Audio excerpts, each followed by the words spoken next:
Gemara. Kakadosh Bokato Masechet Ketubot Daf Kav Gimel Amud Aleph 23a1 says the Gemara at the top of the page. Maishna Reisha Maishna Seifa. What is the difference between when you have conflicting testimony to do with kiddushin that we went and we paskin that if she got married she does not have to get divorced, and the Seifa which was now girushin that we said that if she does get married she does have to get divorced. So what is the difference between the two cases, between the Reisha and the Seifa, the former part and the latter part? Says the Gemara, says Tirgama Bedechad. Really, Be'emet, you have to explain the Braita that we're talking about with one witness. What does that mean? One witness comes and he says Nitkadsha, right? So one witness comes and he says she got married. Lo Nitkadsha. Another witness comes and he says she did not get married. Tarvayu ben pnuya kamisade. Now, according to both of them, she was what? She was a pnuya, which means that until now she's a chazakah that what? That she's not married. So he says v'hayde kamar nitkadsha, and that what she says right now nitkadsha havelechad. It's going to be one, and therefore what does it say? The end of Rav Shelechad bimkom shayim. So therefore the words of one cannot go against two. That means basically the one that comes and he says nitkadsha is one, and the other one, right, that says lo nitkadsha, right, is going to be, but you have a chazakah with that. Why? Because until then, both of them came and said that she was a pnuya. Meaning, what is her chazakah? What is her status quo until now? The status quo until now was that she was what? She was a pnuya. Only now, when she's going to become a mikudeshet, now somebody's coming saying it. So you've got a chazakah. Both of them are saying that until now she was a pnuya, and only one is saying that she's nitkadsha. So therefore, en echad bimkom shnayim. We don't say that one goes instead of two. Capish? No, I don't do that. The Seifa, but in the Seifa, one witness says nitkasha, lo nitkasha. One witness says that she got divorced, and one witness says that she did not get divorced. Both of them until now, what were they testifying? That she had a status quo. Her chazakah was a eshet ish. She's a married woman, and therefore v'hayde kamar nitkasha. So the one that says that she got divorced is one witness. And one does not go against two. Okay? Makes sense. Rashi comes now and he says, Le'olam treu tre. We're not talking about one witness against one witness. And then we wanted to say that the status quo was considered two witnesses, so two overpower the one. And that was the entire difference between the Reisha and the Seifa. It says, no, really, be'emet treu tre. What's treu tre? Two against two. So two witnesses that say that she got married, two witnesses she didn't say they got married. Two witnesses that say that she got divorced, two witnesses that she didn't say get divorced. So says the Gemara, really we're talking about treu tre, be'epuch, and we're going to switch it around. What does that mean? To do with the reisha, which is kiddushin, we said tetzeh, and to do with the seifa that we said girushin, lo tetzeh. What does that mean? Shnaim omrim reinu ashenit kacha, u'shnaim omrim lo reinu ashenit kacha. What does that mean? Since now we switched it, we just said that you have two witnesses that come and see, they say that she got married. Two witnesses that come and say that she did not get married. So if she's not allowed to get married, but if she does get married, she has to get divorced. So says the Gemara, Shita, obviously, lo reinua ena reaya. If I come and I say that I did not see you get married, is that a proof? That's not a proof. So you could have got married when I wasn't looking. You could have got married when I was out of town. You could have got. That's not a proof. To say two witnesses come and say that you got married, that marriage is a proof. You got married. Chazak u'baruch. Two witnesses that come and say you did not get married. Excuse me, you were with me yesterday. Did you see that I went to the restaurant over there and I went and I was mekadesh isha? Did you see that? You didn't see that, right? So what's the proof of lo re'inua? I understand ra'inu is a re'aya. Lo ra'inu is not a re'aya. Shita lo re'inu ena re'aya. Says the Gemara, la tzricha tedaire bechatzer echad. No, they live in the same house. They live in the same chatzer. What does that mean? In the olden days, right? They used to have the Reshut Rabim. Then they used to have a, we're going to say, it wasn't really a Reshut Yachid, but it was like a Karmelit, or it was going to be a private, right? A private area, right? That this private area was like a private road. right? If you want to call, let's say it's Byron, Abbott, all these private roads. Now, what happens is in these private roads, right, they have, right, different chatzerot. So you have a chatzer over here, right, and a chatzer over here. Now, in those chatzerot, they had, right, also they had the mavui, which was like the private road. So let's say, for example, Byron was the mavui, but now even inside Byron used to have a chatzer, and inside that chatzer you had the houses. Okay, so that's very, very important. Okay, so you had the houses. Okay, fine. So says the Gemara, which one? No. It's 100% araya. Okay. Therefore, since they live right in the same chatzer, meaning not in the actual house, because they used to have two houses or three or four houses in one chatzer, but since they live in the same chatzer, Mao the tema, I would have thought to say in ita dinikacha, if she got married, kala itla laminta, everybody would find out. Kamash malan comes to teach you, right? The avi the inche the mekache besina, that some people they come they get married betzina. What does that mean? I'll give you the example, right? Let's say the balmoral. So you could have the balmoral is, let's say for example now the mavui. Why? You're on Collins. Collins is the Reshut Rabim. You have the Mavui, which is the Balmoral. Now, even in the Balmoral, you have different chatzerot. So I would say that not even the chatzer is the actual, how do you call this? The floor, because nowadays, even a floor, you have like, sometimes you have the elevator and then you have two sides of the floor. No, I don't mean the lobby. I mean the actual floor. On each floor, sometimes you have that MNO or whatever it is on this side of the hall, and then you have another thing which is completely on the other side, and sometimes they don't even see each other, because the only time that once in a while maybe you'll see each other in the elevator, maybe just like you'll see anybody else, but that just like you see you have no clue who they are, where they are, what they are, even if they live there, they're snowbirds, you're clueless. However, though, let's say be'emet, the chatzer is you both live on the same side, so it's mamash, there's 2 or 3 apartments, one right beside each other. So therefore, the Gemara said, I would have had a havamina. Listen, if one of them, somebody got engaged or got married, somebody, people are going to know. I mean, the people in your vicinity, they're going to know yes or no. Kamash malan, it's not a proof anymore. Why? Because some people even do a betzinah. If you do a betzinah, meaning privately, it will not be a proof. Seifa, but now let's go to the Seifa now. The Seifa was, 2 people say that they saw that she got divorced. And other people say, right? 2 other people say, we didn't see that she got divorced. So Rezul Rotina says she's not allowed to get married, but if she does get married, she shouldn't get divorced. My Kamash Malan, what is this coming to teach you now in the Seifa? Afal Gav the Dairi Bechatzer Echad, even though they're living in the same Chatzer, Hainuhach. But then that's the exact same case. One more time, because to say that we didn't see her not get divorced, listen, that's not a proof. To say that she got divorced, it's a good proof. Say that she didn't get divorced, well, you were there when she went to Bedin tomorrow morning. You were there. You know exactly where they go 24/7. You don't know. So what's that a proof? You're going to tell me that they live in the same chatzer. So then that's the same case as Reisha. What's the chidush? Meaning, if I'm going to bring down the exact same case, there has to be a novelty. There has to be something chadash, something new. Because if not, I'm not going to bring this down. So says the Gemara, only by kiddushin people will get married privately. But by divorce, in ita di garsha, if it is that somebody got divorced, kala itla laminta. There's a call. What does it mean? There's a call. Call means that people know about it, right? People speak, right? People come speaking. Kamashvalan comes to teach us. Right?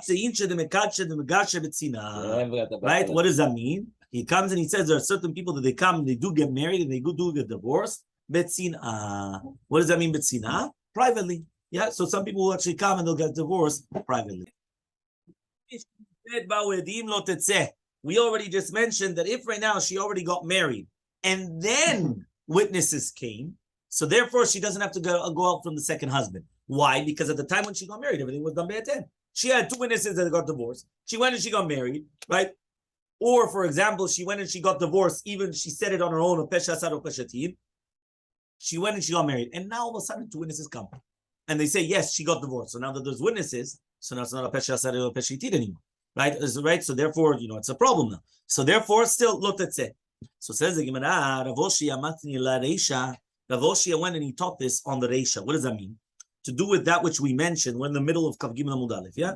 where he says when we're talking about the beginning of the Mishnah, where the woman comes and she says that she was married and then she got divorced. So we said that she's going to be permitted now to get married to somebody else because the Mishnah is coming and teaching us that if right now she went and she got married, so therefore even though she said that she said that she was a grusha, even though afterwards witnesses came and she said that she was an eshet ish, right? She's not going to get divorced. Rabba bar Avi matnin la seifa. So Rabba bar Avi came and she learned it on the seifa. What does that mean? Nishbeti v'teorani. What was the seifa? The seifa is a woman that comes and she says she was captured by the goyim, but she's still pure, meaning they didn't violate her. They didn't have any relations with her. So therefore we said she's ne'emenet to get married to a kohen. Usually, obviously, we know that if a goy goes with a woman, right? So that woman becomes prohibited to get married to a kohen for the rest of her life. That's it, right? Whether violated or not violated, that's it. Yeah. So therefore, here she's going to be believed. So here the Mishnah is teaching us that if she did get married to the kohen, and then afterwards came edim and they said that she was what? She was captured. So now you have no more pesha asad anymore. So we're going to say that she was violated. Lotet says she doesn't go out from her husband. So man dematini la reisha, the one that taught her on the reisha, kol sheken aseifa. So then kol sheken on the seifa that she's not going to give you the husband. The v'shvuya hekilu, because they were more mekel by a shvuya, which means the rabbis were more lenient by an eshetish that she was a shvuya.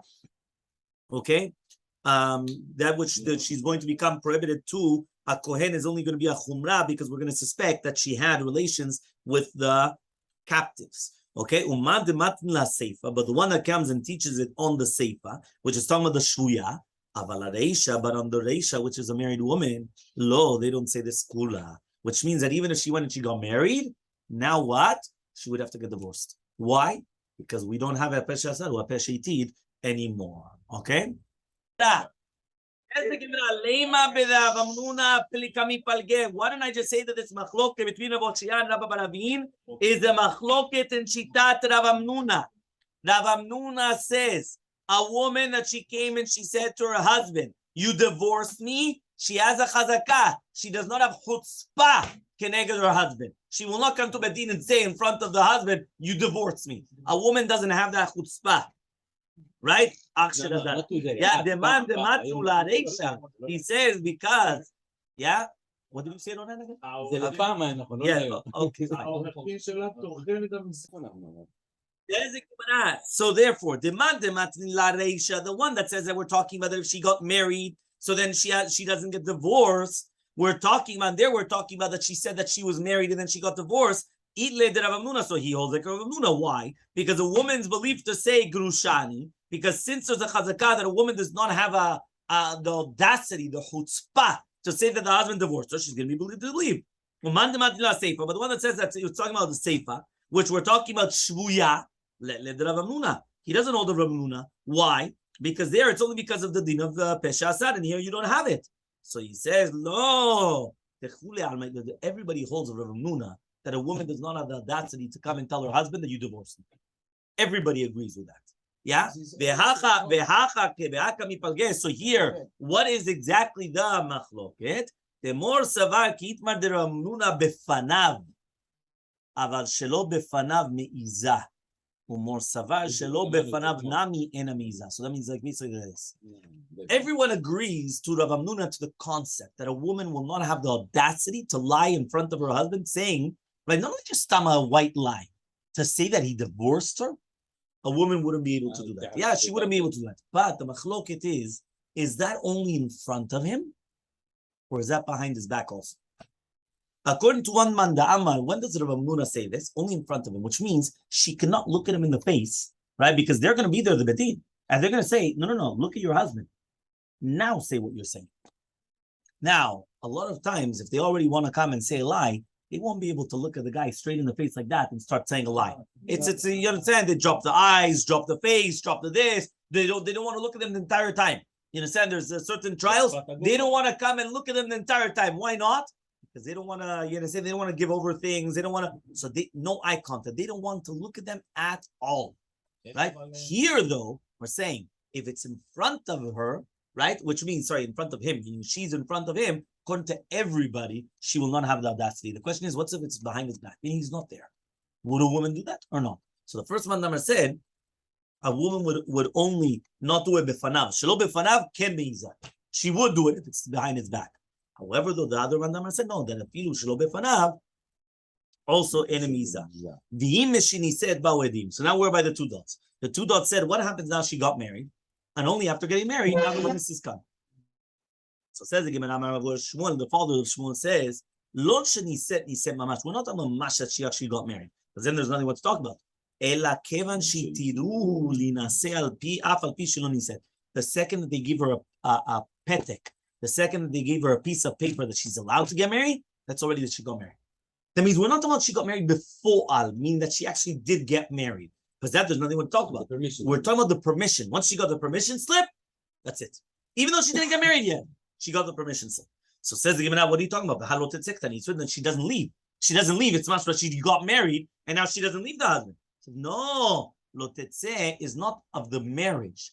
Lo tetzeh is meterah rishon, is from the first permission. Meaning not the first permission, meaning from this permission that she got that she's able to get remarried. Who gave the permission to? The Betin. Okay, Tanu Rabbanam, we learned on the Braita. Amrani shbeti utorani. Imagine a woman comes and she says that she was captured amongst the goyim, but she's still pure. V'yeshli edim sheteorani. Not only that I'm pure, I have witnesses that I'm pure. En omrim namtin ad sheyavo edim. We don't wait for the edim to come. Ela matirin ota miyad. We permit her immediately. That means the fact that she comes and she tells us she has witnesses that she's pure. They come and they say, "Here's the petek, here's the paper. You're permitted to get married to a kohen." Hitirulan and say, what happens now if they permit her to get married? All of a sudden, the witnesses come and they say, listen, you know what? I can't testify 100%. Meaning we were with her, but we weren't with her 24/7. We don't know if one night, all of a sudden, one of the captives went and he took her out and we don't know. She doesn't go out. What happens is the opposite. What happens if you have a edim that she actually did have relations with the captive? Yeah, that means they came and she actually did do it. What happens? Afilu yesh la kama banim. Even if she has a few children from this husband, tetzeh, she's going to have to leave the husband. Why? There's edetuma. Edetuma means she had relations with the goy. The second that she has relations with the goy, kamarnu. There's nothing what to talk about. Yeah, she has to leave. She has to leave from her husband. Right? That's what we're saying. That he's, even though at the beginning we believed it because of the Peshasad, now it's the exact opposite. Now you have witnesses against it. Okay? What they saw that actually there were shvuyot that they brought them to Nearda in order to get money. So imagine there's shvuyot, they're captive women that they were taken to Nearda to get ransomed. Yeah, Oti Bavua de Shmuel Naturo Badayu. So the father Shmuel put a shomer on them, so that way they wouldn't be violated by their captives, right? By their not captives. So you say that captors. Thank you, captors. Amaleh Shmuel. So Shmuel says, "V'adaina manatrinu." One second. Explain to me something. Chacham banana. Now you're coming and you're putting a shomer. Where was the shomer until now? Saying Chazak Baruch. They came to the city of Narda. We're trying to get ransom money, and now you're putting a shomer to make sure nothing happens. But what happened until now? So says the Gemara, Elmaleh, he says, "Ilu benatach havyan, miyava mezalzel behu kulehai." He says, if these were your daughters, would you be mezalzel beh? Right? To come and say that you don't want shmirah? Right? What happened? Havai kishkaga shiatza milifnei shalit. Right? Remember that the rabbis have to be very, very careful with their words, because sometimes they could say one word, the boom, right? The big bang. Right? What happened? It was like a mistake that came out of the master, out of the ruler.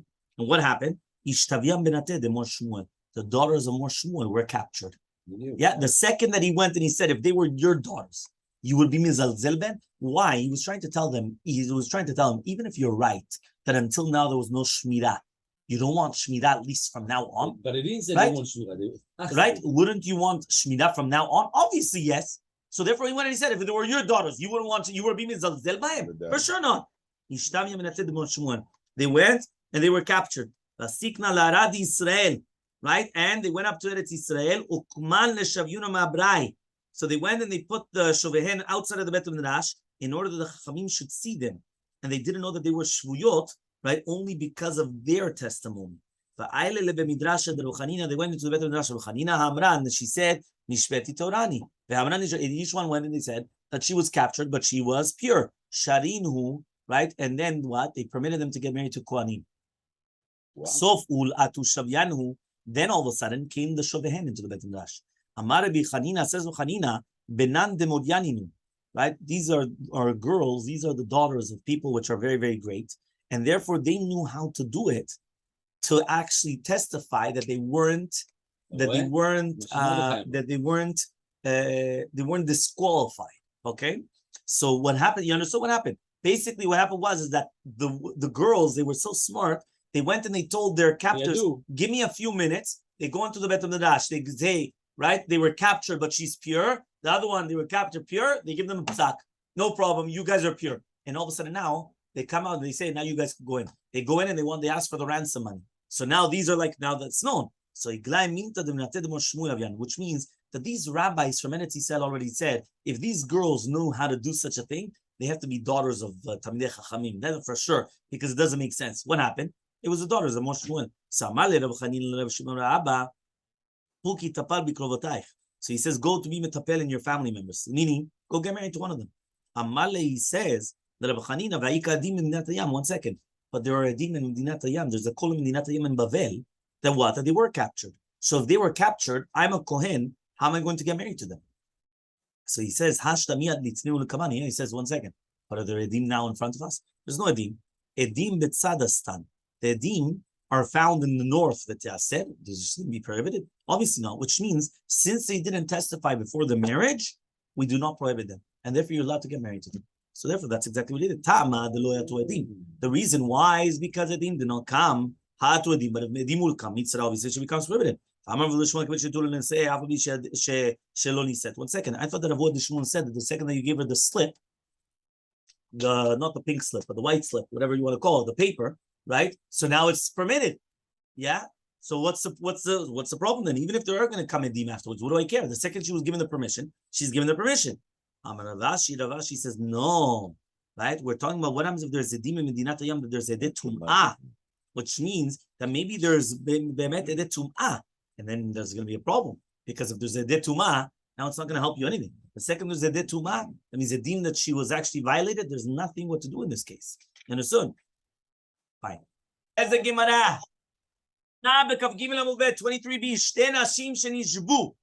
Two women which are captured. Zotomeret. One of them says, Nishbeti v'teorani, that she was captured and she's teorah. Zotomeret, Nishbeti teorani. One says, no, she was captured and she's teorah. Ena ne'emanot. They're not going to be ne'emanot. Why? Because we suspect that maybe be'emet kemo she'ata amarta lifnechem Mordechai. We suspect that really be'emet she was violated. Never she's going to be prohibited to the Kohen. But if they come into the Betin and they each testify about her friend, right? Which means that they were with their friends from the beginning until the end, and therefore they were never, right? That means they always went together. They were always harelu ne'emanot, because then they're going to be believed because each one testified about the other one. So Tanu Rabbanan, we went to the Braita. Ani tmea v'chaverti teorah ne'emenet. She says that she's tmea, but her friend is tehorah. She's believed. If she says ani tmea teorah v'chaverti tmea, that she's teorah but her friend is tmea, and an ne'emenet, she's not going to be believed. Case number 3. Ani v'chaverti tmea. Both of us are tmeim. Ne'emenet al atzma, ve'en ne'emenet al chaverta. She's believed on herself, but not on her friend. Right? But if she says, Ani v'chaverti teorah, both of us are teorot, ne'emenet al chaverta, ve'en ne'emenet al atzma. She's believed on her friend and not believed on herself. Okay, so these are 4 different cases. One more time. That she's tmeah, her friend is teorah. She's teorah, her friend's tmeah. They're both tmeim or both teorot. Okay, those are the 4 different cases. So Amar Mor, now we're going to try to analyze the cases. Amar Mor, Ani teorah v'chaverti tmeah. I am pure, my friend is tmeah. And an eminent, she's not going to be believed. Hechal, what's the case? If right now we're talking about that there's no edim, which means that bedin don't know anything. So why is she not going to be believed on herself? Because we just said Ani teorah v'chaverti tmeah and an eminent. Why an eminent? Hapesha saro pesha idid, right? Nishbeti teorah ni kamra. She's saying that she was captured and she was teorah. Ella, but rather pshita obviously the kadin. There has to be a dim, and therefore since there's a dim, that's why she's not going to be believed. Why? Because there's no pesha saro pesha idid. Okay, fine. Ema metziata. So that means basically one more time. Our Mishnah is obviously talking about, or not the Mishnah, the Braita is talking about that there's a din. That's how we had to say. Fine. Let's see this middle case. The middle case was Ema metziata. Ani v'chaverta tmi. Right? She and her friend are tmi. Ne'emenet, she is going to be believed. Alatzma, on herself, but not on her friend. Ne'emenet al chaverta. V'idi kadim, if there's going to be be'edin, amaylo mehemna, why is she not going to be believed? Ribbono shel olam. Right? Why wouldn't, she's coming, there's edin that she was captured, and she said that she's tmeah. Why wouldn't she be believed? It only makes sense. I'm saying obviously she should be believed. Even if she says she's teorah, she's not believed. So kal vachomer, if she says that she's tmeah, she should be believed. Obviously, there's no edim, right? So therefore, explain: is there edim or not edim? Then ema seifa. Let's see the second seifa, right? Which is talking about the baba acharona, mamash last case. We went like from the first case, and then with siyata, there's two middle cases because there's 1, 2, 3, 4. So right, so really 2 and 3 are the middle cases, right? So ema seifa. Let's see the seifa. Hani v'chaverti teora. Yeah, he comes and he says, I and my friend are tehora. Ne'emenet. She's going to be believed. Al chaverta, on her friend. Right? Ve'ena ne'emenet al atzma, but she's not going to be believed on herself. Now, ida leka edim, if there's no edim, atzma afilu lo me'emna. 1 second. She's not going to be believed even al atzma. Why? Why is she going to be believed? At the end of the day, right? But obviously there has to be edim. So what's going on there? What the first and last case we're talking about that there's a edim, in the seifa, in the middle case there's no edim. What's going on? Rabbi says, yes, you're right. Reisha v'seifa there's edim, and metziata delek edim. That's exactly the case. The first case and the last case there's witnesses, and that's why we said that there's no pesha asad, and therefore she's going to be believed. Right? She's not going to be believed. But in the metziata there is no edim. So Rav Papa says no. There's always a din. But there's always one witness that goes opposite of what the woman said. That means there's always a din here. There's one witness that always goes opposite. What does that mean? Amra, if she says, I'm Tmeah and my friend is Torah, and then one ed comes and he says, no, the opposite. You're pure and your friend is impure. She comes and she made herself into a chaticha d'isur, right? Which means that even though you have a witness that she's pure, she made herself into a piece of isur. You remember we learned this isur, that a woman could come or anybody could come and make themselves asur, even though they're not asur. The chaverta mishtari apuma dida, and her friend is going to be permitted because of her mouth. Next case, ani teora v'chaverti tmeah. I'm pure, my friend is tmeah, and the ed echad says no, the opposite. You're tmeah and your friend is teora. She, since there's an edim that she actually was captured, lav kol kimina, she's not believed. But her friend is going to be permitted on the mouth of the ed that said that she's actually pure. Third case, ani v'chaverti tmeah, we're both tmeim, and one ed says no, you're both teorim. So she's going to make herself into a chaticha d'isura, and her friend is going to be permitted through the ed. Okay, and then that's it. So says the Gemara, fine. But why do I need this case then? The Reisha was already the concept of Shavya Nashir Chaticha D'Isura. Why did I need it again? Which means if an Ed says that she was Tehorah, even though she said on herself that she's Tmeah, even though we would have believed the Ed, we would have believed the witness. But Shavya Nashir Chaticha D'Isura, she made herself into a piece of D'Isur. So therefore that's it. So says the Gemara, no. I would have thought to say, Hani Tarvayu Torot, they're both Torot. So why did she say that they're both tameot? Tamot nafshim pelishtim hi.